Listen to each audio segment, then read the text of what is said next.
and gentlemen, welcome back, welcome back, welcome back. Your boy Avry, back in the house, Avry Sports Podcast. After a little break, guess what? It is a new year, 2015. I aged, the world aged, but I am now 22 years old. I'm back here again, a familiar voice, and the first guest is also a very familiar voice to Avry Sports Show. From Bradcast Sports, from theBaconNation.com, Mr. Vic Michaels. Vic, how you doing, sir? Doing pretty good, Avry. Doing a lot better, having a better new year than Mr. Randy Carlisle, that's for sure. Yes, Randy Carlisle. Oh my goodness. For those of you who didn't know, this week fired as the head coach of the Toronto Maple Leafs after 3 seasons and another year in which this team not make the playoffs. I mean, I knew it was going to happen eventually, but it was still kind of surprising. Yeah, no, it's a weird time, like a weird timing issue. I think everybody kind of suspected that he was on the hot seat, and most people predicted he probably would be gone before the end of the season. But with the Maple Leafs in a playoff spot, it was a very unusual time to fire him, I think. It was. Yeah, that's right. Yeah, they have the last wildcard spot. They hold it by 1 point, I believe, over Florida. But yeah, it's very strange. Now Peter Horachek comes in, and now the staff is now Peter Horachek, Steve Sprott, and Steve Stales, Edmonton legend, who are now on the bench for this team. And now I wonder, you have to think now next season, I can't see this team going with Peter Horachek into next year. So I guess the big question is, who takes over? And my guess is either Dan Balsma or it's Mike Babcock in 2015-2016, Vic. Yeah, well, when I saw Steve Stales, I was like, what? Like, Steve Stales, really? Yeah, I've really been following Steve Stales. Has he been doing much coaching lately? Has he got his feet wet? Or? He's been in their scouting department for the past few seasons. Okay, yeah, no, it kind of surprised me. I was like, oh, Steve Stales, I haven't seen that name in a while. But that's cool, good for him. But I do think the Maple Leafs are putting a lot of stock into Mike Babcock. I think that's the guy they want. I doubt it's the guy they're going to get, but you never know. Of course, Brendan Shanahan and a lot of guys in that Maple Leafs front office have some ties to Mike Babcock, so it definitely is possible. But I do think it is kind of like a dream almost in Edmonton when people bring up Mike Babcock's name. It's a hope, it's a wish, but I'm not sure if that wish will come true. Dan Bilesma maybe a better option, maybe a little more realistic option.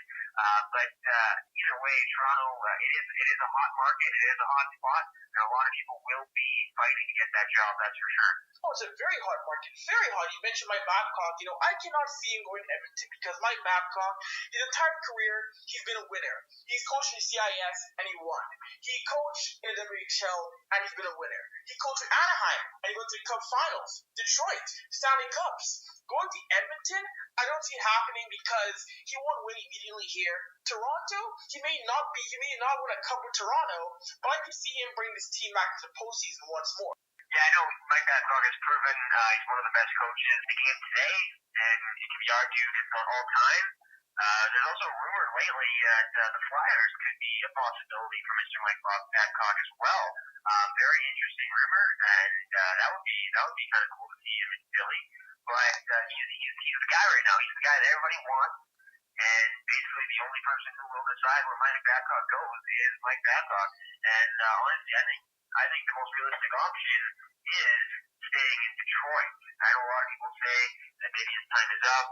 The Red Wings may be going in a different direction, but I'm pretty certain that Mike Babcock will probably sign an extension with Detroit Red Wings. I agree with you on that, Vic, because, if you're Detroit, why would you want to go in a different direction? You know what? Yeah, you're not the team that was a 105-point team consistently. Yes, you are slipping, but that happens to every single team. Guys get older. Zetterberg getting older. Pavel Datsyuk, Vic, is 36 years old. I mean, when I heard that, I was like, what? Where in the world did 12 or 13 years go by that fast? Yeah, I know, it's crazy. It's an interesting question. I'm not sure. Like, Mike Babcock is a good coach. Is he good enough to save a franchise like Edmonton? Is he good enough to turn around a franchise like Toronto? Maybe. Some would say he is. I think he's definitely a step in the right direction, and I would take him in a heartbeat for sure if it was my team. But I think there is a little bit of a hype train going, and I feel like there's expectations being set that if this guy did come in, he will save your franchise, which necessarily isn't a guarantee. No, it is not a guarantee. You know, Babcock in Detroit, that was, I mean, anybody, you or I, Vic, can coach these teams to a Stanley Cup. I mean, look at the rosters they had on these teams from '04 to 2012. Cookie Monster could have at least won the division a few times over. But I mean, you go to Edmonton, and you look at Edmonton, and the center depth is still terrible. The wingers, okay, but still, the big problem is still at center. In net, Toronto, yes, there's efficiencies, but but the Leafs are not a team that is spiraling towards a 60-point season. Edmonton is, and Lord knows what this team needs to really get out of this rut they've been in for the past 8 to 9 years in their failed rebuild. I think Mike Babcock, great coach, but in Detroit, the man behind most of that success, the credit goes to Ken Holland, of course, first and foremost. Mike Babcock, a lot of credit. He's been there since '05. He does some good things with them, but Ken Holland's been there a lot longer, and there's been a lot of good coaches come through that door. So I wouldn't necessarily put all that credit on Mike Babcock himself, because Detroit is just a great organization. Like you said, we could probably walk in there and probably get a 500 record with that team coaching it, and we have no idea what we're doing. So it really comes down to the organization itself. Detroit, a very good one. Ken Holland, he likes to build his players. Most of those players on that team are homegrown. They went through the system. They played through Grand Rapids. They worked their way onto the Detroit Red Wings team. Of course, their scouting department, probably the best in the league, able to find guys. Of course, the well-known fact, Zetterberg, Datsu, Tatar, all these guys that other teams may have passed on.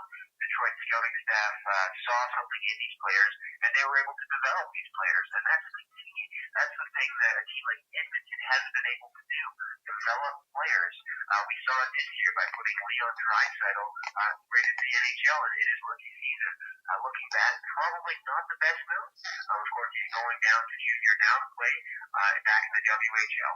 But if this was Detroit, Leon Draisaitl would have been back down at the start of the year. And not only that, he'd be playing 2, if not 3 years in the American Hockey League before he gets a crack to play in the NHL. 110%, Vic. And it's happened over and over and over again, the rushing of players. Ever since Edmonton brought, remember how when they brought in Gagne and Cogliano when they were supposed to be the future? They were rushing to the league as well, too. Gagne and Cogliano, they're not even 26 yet, and they've already played over 400 games in the NHL. They're rushed, clearly. And Draisaitl, of course, Draisaitl was rushed. If Draisaitl was in Detroit, his NHL debut may not even happen until... No, and that's kind of the philosophy that the Detroit Red Wings have. You've got to earn your spot in the NHL. If your entry-level deal, that's 3 years that the team can decide what they want to do with you. Okay? So there's no rush to get you into the NHL. None. You take those 3 years. Those 3 years should be developing years. Take those 3 years, you work on your game, you play in the American Hockey League, you do everything you can to become an NHL player, because we've seen it more times than not. Of course, you got your Sidney Crosby, your Justin Reeves, your Patrick King. I'll even say Taylor Hall, who are able to make that leap fairly quickly, but there is also a lot of other guys that aren't quite there yet, and they're definitely flashed way too quickly, which ultimately, you look at a guy like Neil Yakupov, negatively affected his career. Absolutely. I mean, you mentioned, the Taves, you mentioned Crosby, you mentioned these guys. I look at Neil Yakupov, I look at Leon Draisaitl.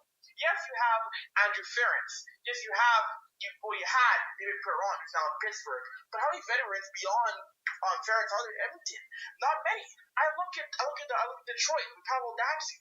Veteran players he had. When he came to the league at first, him and Zetterberg, they had Brett Hull, Eisenman, Shanahan, Crosby. Who do you have? Gary Roberts, Bill Guerin, Mario Lemieux. They made these guys successful because they were playing with veteran guys who knew how to win and knew how to be great at a young age. I never understood the Oilers' mentality of putting 12 to 14, 20-year-olds, expecting them to be elite in a men's league. Never got that philosophy. No, that's absolutely true.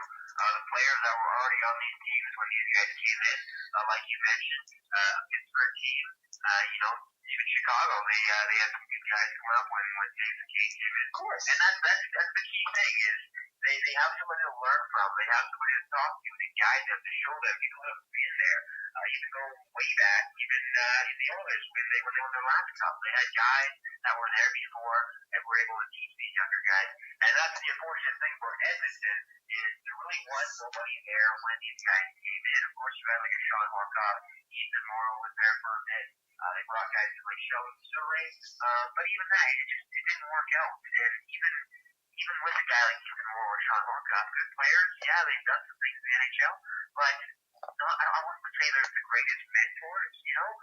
So it really comes down to that, and there really was no foundation for these young guys to come and build off. They were expected to build their own foundation, and as we can tell now, it's not a very stable one. No, exactly. It's funny because you see the Oilers, and they used to do that. When you had guys like you got Jared Stoll, Matt Green on these teams, in their first years, they had veteran players to learn from. I mean, a great example, when I was younger, I didn't think Adam Oates was great as an Oiler, but Jared Stoll said when Adam Oates played at Edmonton, he learned a lot from Adam Oates.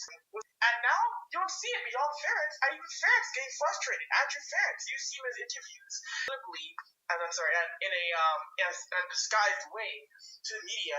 He basically said before that he's not a fan of how the young guys act right now because they're. Look at the Calgary Flames this year. They don't have that many kind of big name veteran players, but a guy like Mark Giordano, look what he has done for the development of the young guys on that team. TJ Brody is as good as he is now with the help of Mark Giordano. He played a huge part in shaping this guy's career. Even a guy like Curtis Glencross, not a big name, but he's been around the league, and he's a good veteran player to have. A guy that the Oilers kind of gave up on too soon, I think. So yeah, it's guys like that can really come in. Even a guy like Jerome McGinley in Colorado, like it's those kind of players that you need to have that can coach, not necessarily your top guys, but they can fit in there and play their minutes and contribute. But really, they're like a guy like Jerome McGinley, he's not going to score as many goals as he used to. He brings a different aspect to that locker room that a team like the Oilers are missing. They are. And you know what? Joe McGill, that was a guy Edmonton should have found a way to bring in somehow. They should have found a way to bring Joe McGill into his Oilers organization some way, somehow. I personally think, if not this year, within the next couple of years, as long as he's still playing, I believe Jerome McGinley will be back in Calgary before his career is done. I don't know about you, but I think he would be a perfect fit. This is exactly what the Calgary Flames need right now, a veteran presence who can still put up some points. And how special would that be for Jerome McGinley to come home and finish the last 3 years of his career in Calgary? That'd be really cool. You know, it's funny because you see these guys, like, we saw last year with Ryan Smith, like, you rarely see these guys retire on a Canadian franchise, especially Edmonton or Calgary. Because before Ryan Smith, I don't recall a player retiring after the Oilers beyond Kevin Lowe. It just didn't happen. They leave town, and it doesn't, but the storybook ending usually doesn't happen. Even though Smith did come back, it didn't really work out the way I'm sure he envisioned it. Ryan Smith, I don't think he had as much left in the tank that maybe he thought, maybe the Oilers thought. But even then, like Ryan Smith is a great locker room guy. He's awesome to see him come back. And it's just too bad he couldn't have more success because that would have been special if he could have one last playoff on him. Do you think Ryan Smith gets in the Hall of Fame? Stats wise, I don't think so, no. Well, he'll be honored by the team, he'll be honored by the Oilers, but Hall of Fame? He's won internationally, he's won the junior level, but with no rings and no NHL awards, I don't see it happening, unfortunately. Do you think he gets up in the Raptors, the Red Bull, or the new arena, wherever it is? He should. He really should. But the Oilers would have to drop their policy of only being in the Hall of Fame for this, which I think is a really stupid rule to have. You don't need to be in the Hall of Fame to have your number up in the rafters. If you were a good contributor, if you had an impact like he had, retire number 94. Kids want to be like him. The city rallied around Ryan Smith. He was a clutch performer. I see retire his number. And that's the thing. Ryan Smith, to our generation, was the equivalent to the Wayne Gretzky of the last. So I mean, not necessarily not the same player, didn't do the same things for the league and that kind of stuff. Right. But just as far as being the face of the franchise, being the heart and soul of the team, that's what Ryan Smith was to us throughout the 90s and throughout the 2000s. For that reason, I think he deserves to be up there. Probably not anytime soon, maybe within the next decade, but eventually I do believe he should be up there. It's a good question. Hall of Fame, who knows? His numbers They're good. They're not great. But that's kind of the question in Hall of Fame, whether it's baseball, basketball, football, hockey. What he brought to the game is his personality, his work ethic. Do we count that as far as Hall of Fame worthy, or is it really just stats? I do think that stats do take higher precedence. Stats and awards are higher than character and grit. Because if we focus more mainly on personality and grit, then Ty Domi would be in the Hall of Fame as well too. Yeah, but we don't want that. But stats do play a big equivalent in that. But I do think that when the new arena opens for Hall of Fame, and I do think that there will also be a wall of honor for the guys who contributed. Like you'll see a wall of honor, the guys on the banners, like you'll see Mike Rear, you'll see the Tom Marchand, you'll see the Marty Reisers on this wall of honor, I think, in the new arena in 2016-2017.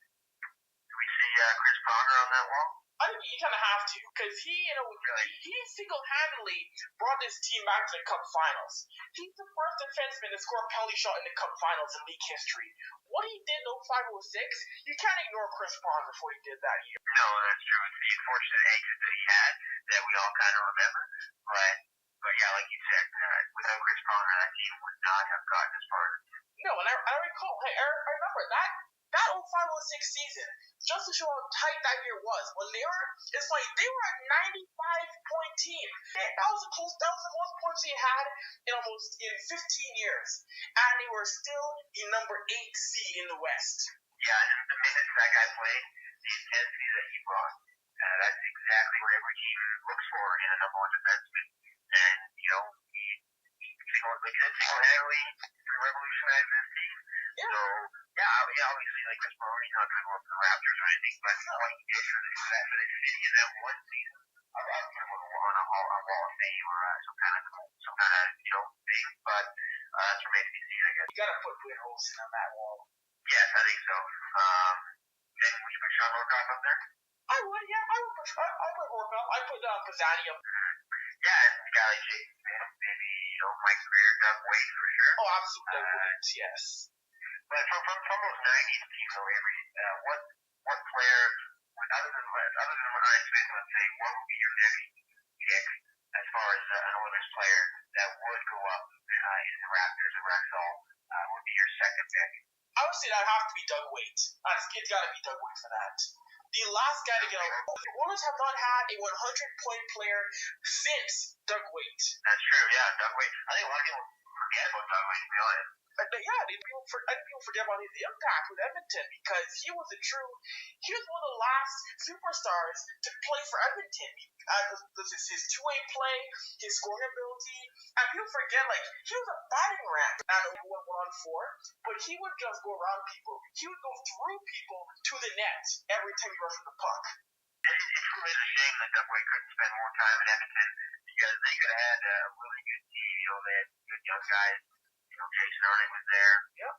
Bill Guerin, Ryan Smith, kind of in his prime. Yeah, that is a shame because I honestly think that the late 90s, the Oilers could have had a lot more success if a lot of those guys didn't stick together. They could have. And the problem is, of course, in that era, no salary cap. They're basically selling guys to Detroit, to Colorado, to St. Louis because Edmonton they just could not compete with these big American clubs. It couldn't be done back in the 90s and the early 2000s before the salary cap came into the game.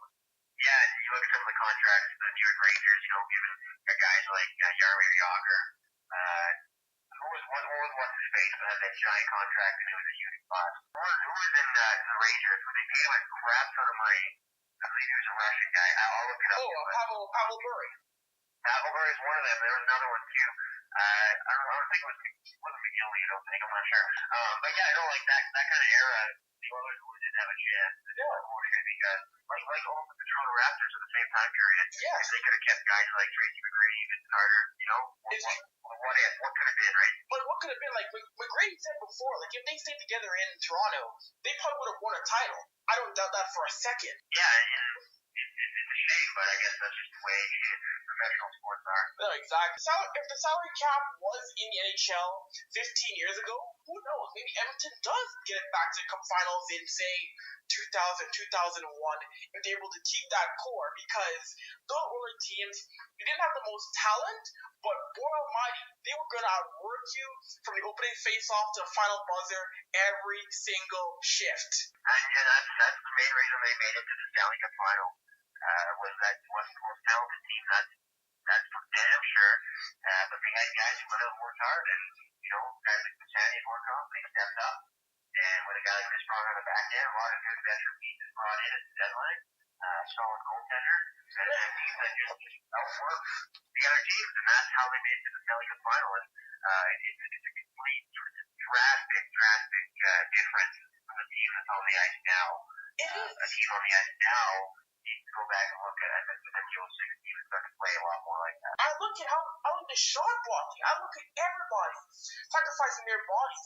Everyone getting the shooting lanes to block shots against the Red Wings. I mean, you saw guys like Eisman, and you saw Shanahan, you saw the Blue Liners just getting frustrated because they couldn't get anything on Rosen. It was shot block city from Game 5, from Game 4 beyond. Once Edmonton took that series. Yeah, and like the Vinny mindset taking the puck to the face. I'm sure none of us will forget that. No. And that's the mentality that you need to win. You need that, yes. I mean, and I hate the fact, Jason Strudwick from TSN 1260, one thing he hates about this team is the fact that on Hockey Night in Canada, these guys get blown out time and time again. And Strud has always said he didn't want to get embarrassed on CBC in front of a national audience. And what happens? The Oilers get embarrassed constantly when the whole nation is watching their game. And it was the game after the Oilers reunion, and all the guys were in town, and get the 84 Oilers in town. Everybody's pumped up, and then the Oilers get destroyed. It's not a good sight to see. No, and the 7-1 game to Chicago where they lost, yes, I will admit that it was harsh for fans to boo, because of course, they heard enough booing on the ice, but that just goes to show how much the fans just had enough. They're fed up, just tired of the same old crap on a different day. Yeah, and actually I saw the player, I was thinking of Bobby Holy. Bobby Holy, yes, there you go. I remember when they had that huge deal with him, and it didn't really work out. And I feel like that was one of the key players of that kind of era of just really like the amount of money doesn't guarantee you a good hockey team. And you know what's funny about those Rangers teams, Vic? You know what? If they made the playoffs and failed, okay, it didn't work out. But they didn't make the playoffs at all. For 8 years, they missed the playoffs with all those stars. And yeah, it's crazy to see like how Glenn Taylor kept his job. He's still there, for crying out loud. The amount of money that he spent, the players that he brought in, a lot of question marks. Like you mentioned, Yager, Bobby Holy, Kovalev, Eric Lindros, a lot of these guys, even as far back, even as recent as Richard. Yeah. Bringing in these big budget guys, and of course they made it to the Stanley Cup final, but that team that made it to the final, I think, is the exact opposite of what they were trying to do for all those years before. It was a hard-working team, and it just goes to show you that you can't buy yourself a championship. No, it's true. And their best player, Henrik Lundqvist, how they get him? Through the draft, and he's developed into he'll probably be one of the greatest goalies of all time in a few years. Yeah, that's the thing. That's key. You got a guy like Henrik Lundqvist.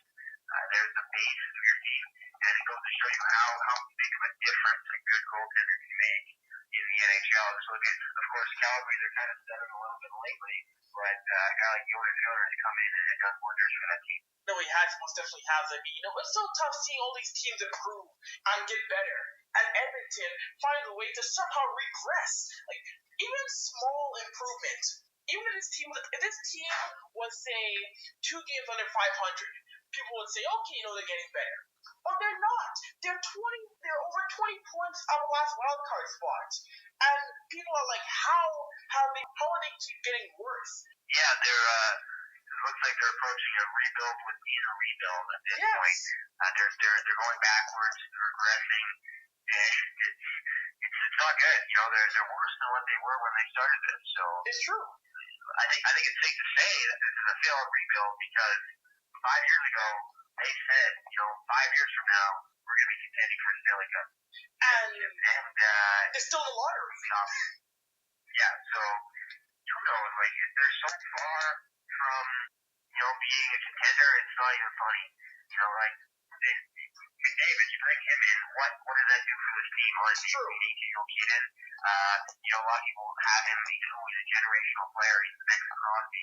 Okay, he's still 18 years old. Exactly. And bringing us back to the point with Crosby coming in that Pittsburgh team, a lot of guys around him. Connor McDavid doesn't have that. It's so far from being where they want it to be that it almost is going to take a full-on new rebuild to kind of get them in the right direction. It may have to. It's funny because people do not get.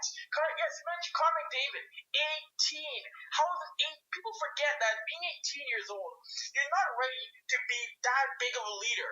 Not everyone is a Jonathan Toews who was born to be a leader as a teenager. McDavid is still very quiet. He's very calm. You know what? He may not be a vocal leader that you want in the room. He's still learning how to be an adult himself. So how are you going to expect him to lead an NHL franchise as a teenager? How? With no one else around him teaching him how to do that kind of stuff. No, that's the thing. People are delusional. They think that Connor McDavid comes in and makes the team any better. He's a good player. Yes. But we know damn well. Billy Akpov was a damn good player. Ryan Hawkins, good player. They were all great players. Jordan Eberle, great player. And where has it got them? Absolutely nowhere. Yeah. It's just a bad mix. You don't build your team around wingers, and I don't know if the Oilers are ever going to figure that out. I've said this many times on our show. I've called into many local radio shows and said this millions of times. It's just a bad mix of players. It's not working. The Oilers have overvalued their quote-unquote core players for far too long, and that's not a knock on Taylor Hall. I don't dislike Jordan Eberle. I don't dislike Ryan Hawkins. I love them. They're great players.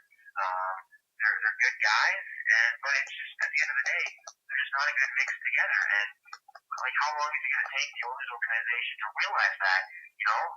Like Jason Greger said a couple weeks ago, are they waiting for these guys to turn 30 years old before we start getting results?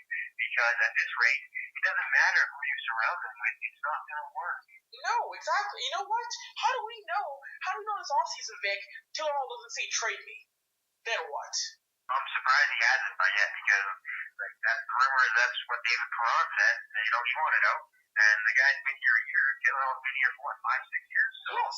It's only a matter of time. Because guys who come into this organization from winning franchises, St. Louis, they were not a cup team, but they were still a very run franchise. If you're David Perron, if you're Matt Fraser, if you're Derek Roy, and you come here and you see this team not improving and doing things that you wouldn't see an AHL team do, why would you want to stay?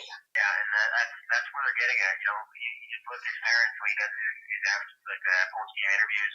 The guy just looks kind of bad. He looks sad. He just doesn't want to be there. And he's trying. Yes. He's been trying. I love Andrew Ferris. I think he's great. A lot of people hate on him. They say, he's a bad captain. Get him out of here. Andrew Ferris was a sixth defenseman on Boston, okay? You come in here, and he's expected to do more than that. What do you think he's going to do? He's not going to all of a sudden become a better player coming to Edmonton. Exactly. You can't. That's the thing that happens. Every player that comes here, they're lesser of a player where they are. So they come here and the expectations are high. Jeff Petrie isn't a top defenseman. So let's stop ragging on him for not being one, because he's not, and it's not his fault. He doesn't make him a bad player. To show you that these aren't bad players, it's just the team that they're on isn't working, and the Oilers need to realize that, because they're not only wasting their own time, they're wasting all of ours. They are. It's honestly, you try. You have a car that's just not starting, and you keep trying, and it just won't start. But you don't want to get rid of the car because you love the car. The car is no good to you if it doesn't work. So, honestly, I don't know what to say. Yeah, or what you do, Vic, you put an engine in that car from the 80s and hope it works like brand new. Exactly, but unfortunately, the late from the skates, Gretzky and Messy, I don't think they can help this team. It's just, I have a tremendous amount of respect for Kevin Lowe Craig McTavish. I've talked to both these guys. They both know Avery's sports show. Kevin Lowe and Zach held a podcast doing last season, and they know very well who I am, what I do. But I must say this: if either guy listens, guys, it's not working. You know this. We all know this. And you have to make something drastic. Something's got to happen. Or if you're Kevin Lowe, you may have to step back a little more. Like, bring in someone else. Bring in some fresh minds. Bring in a Ray Shiro. Bring in Dan Bausma. Let's bring in someone who is not an ex-Oiler player. Yeah, I know. That's kind of what everybody wants. I hate to rag on them because I honestly do like Kevin Lowe. I honestly do like Craig McTavish. They're great people. They're great for this city. These guys will literally die for the city of Edmonton. And, a lot of people don't really acknowledge that. And, Kevin Lowe, as much as you want to hail the guy, he's done a lot for this franchise. Yes. He's done a lot for the city of Edmonton. He played here. He stayed here. His family lives here. His son was raised here. He played for the Oil Kings. These are great Edmontonians. And I would love for them to have success with the Oilers because I think it would be awesome. And these guys genuinely do care about this team. A lot of people say, Kevin Lowe doesn't care. What does he care? He gets paid, whatever. These guys want to win. They want to win. So, I hate to, rag on them, but I do like them. But at the end of the day, what can you say? The results on the ice kind of dictate the results in the front office. So, I really don't know what else to do, right? No, I have no clue. And look at Daryl Cates. He's about the final say. And look at this for a second. Daryl Cates, I hate to say it, but he is the modern-day Harold Ballard. No matter how poor this team does, no changes come. The same thing happens day in, day out. A lot of fans wish that Daryl Cates would just go away or sell the team. Yeah, and, it's kind of like Glenn Heather in New York. The guy's been there so long, and yet he's been there so long, and he's had such a high status that you're not going to fire the guy because he's Glenn Heather, right? And that's kind of the point Kevin Lowe's in. He's been here for so long. Obviously, Kate likes him. Kate obviously watched him back in the day. He's one of his heroes, I would say. So, and honestly, I don't even want to talk about it anymore because Kevin Lowe must go. Honestly, you get rid of Kevin Lowe, the team is still going to be where it's at. Yes. Honestly, it's not going to change the team by firing Kevin Lowe. Kevin Lowe isn't even the general manager of this team anymore. No. He's still involved, but he's more involved with, the day-to-day operations, the Oilers group, the bigger picture. Exactly. His hands are out of the team. He still has a say. I'm sure he still could make decisions if he wanted to. But Kevin Lowe isn't running this team. It's Craig McTavish. And I feel like Craig McTavish is getting a bad rap because he inherited this mess, like he said. So it's tough to say. What do? You get rid of McT, get rid of Lowe, then what? You bring in Ray Shiro and whoever else. Are they going to fix this team? Maybe. Who knows? But they have a lot of work to do. And as soon as they realize where they're at, they're not going to go anywhere. That's true. The same ideas been coming in for however many years. Just once, if you bring in a Ray Shiro, he may have suggestions that could revolutionize the team. We don't know for sure, but if you want different voices. You want someone who sees the game a little bit differently. And this organization hasn't had that for a very long time. And that's true. I guess you can relate it to Calgary. Brian Burke. Brian Burke comes in. He has his own philosophies, like him or hate him. He did what he wanted to do, and now the team looks to be improving. And like you said, maybe that's all that this organization needs is a breath of fresh air. Something new to come in and do things a little bit differently. And maybe they'll work. Maybe they won't. But who knows? You never know unless you try. So, it's tough to say. I honestly, I can't stand the hate, the Kevin Lowe hate. It's just annoying. It's so old now. Fire Kevin Lowe. Yeah, whatever. Okay, we get it. You want him gone? Probably not going to happen. It's true. The low must-go banners and the guys who paid money to put as the Edmonton Sun defending Lowe, defending Cates. There's better use of your time for both situations, people. Much better way to spend your money. Yeah, so, I don't know, maybe, honestly, maybe they're right, get a breath of fresh air, change things up, and at this point, why not, right? obviously it's not working with the guys that they got. So let's try something new. But I'll tell you right now, 90% chance it's not going to happen because he knows these guys. He's friends with these guys, and he'll go down with the ship with these guys, I think. So unless it's at the point where the team is not getting any better, so it ultimately is Gerald Jason's decision. If you want to win, maybe what you have to do is get rid of these guys. So it remains to be seen. Exactly. Moving from a team that, I need our breath of fresh air to a team that has had it and has thrived in a big way, the Toronto Raptors in the NBA. I mean, look at this team 24 months ago, Vic. They were tolling at the bottom of the NBA's Eastern Conference. Rudy Gay was taking 400 shots a night. They trade Rudy Gay, bring in Patrick Patterson. They make a whole ton of moves. And I mean, the Raptors with DeMar DeRozan, Terrence Ross, Kyle Lowry.